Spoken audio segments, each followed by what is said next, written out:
When you think of Japan, what comes to mind? Neon-lit streets of Tokyo? The serene beauty of cherry blossoms? Or perhaps the haunting whispers of ancient legends? You see, Japan is not just a country of technological marvels and breathtaking landscapes. Beneath the surface lies a treasure trove of myths and superstitions, some enchanting, others eerie, but all undeniably intriguing. Today, we're diving into the mysterious world of Japanese folklore.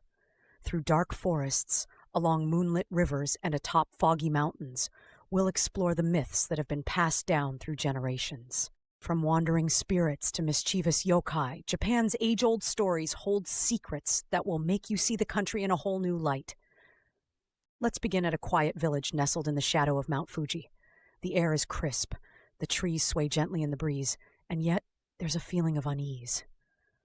Locals whisper about Yuki Onna, the snow woman. Yuki Onna isn't just a tale to scare children into behaving. She's said to appear on the coldest, snowiest nights, dressed in a white kimono, her long black hair flowing like ink on ice. With beauty so ethereal, it's almost hypnotic.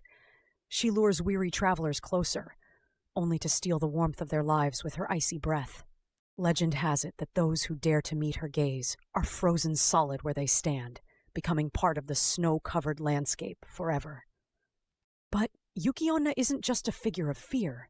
Some stories paint her as a tragic figure, a woman cursed to wander the mountains after dying in an unforgiving blizzard. These contrasting versions reflect something deeper about Japanese folklore. It's rarely black and white. The supernatural blends with human emotions in a way that leaves you pondering the fine line between vengeance and sorrow.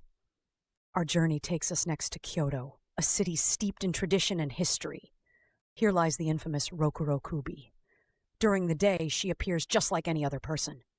But when night falls, her neck stretches to impossible lengths.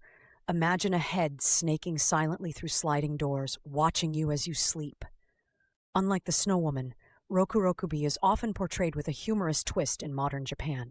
Her stories are the backbone of many kabuki plays and cartoons. But don't let that fool you. Her origins are rooted in warnings about deceit and living a double life.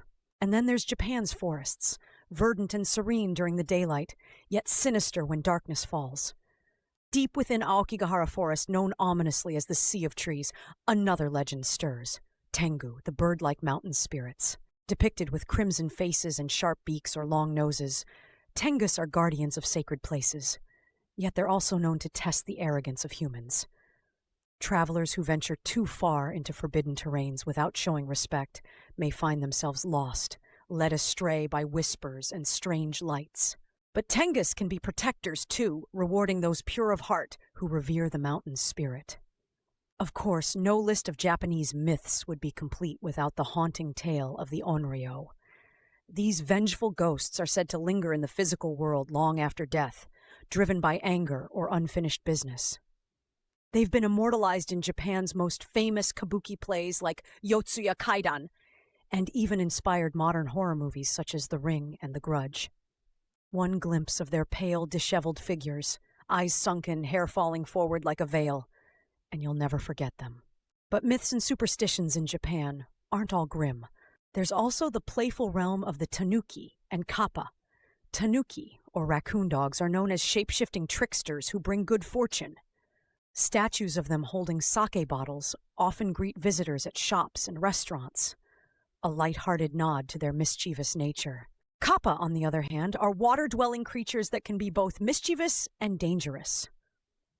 They're said to challenge people near rivers to sumo matches, but beware, if a kappa wins, you might get dragged under the surface!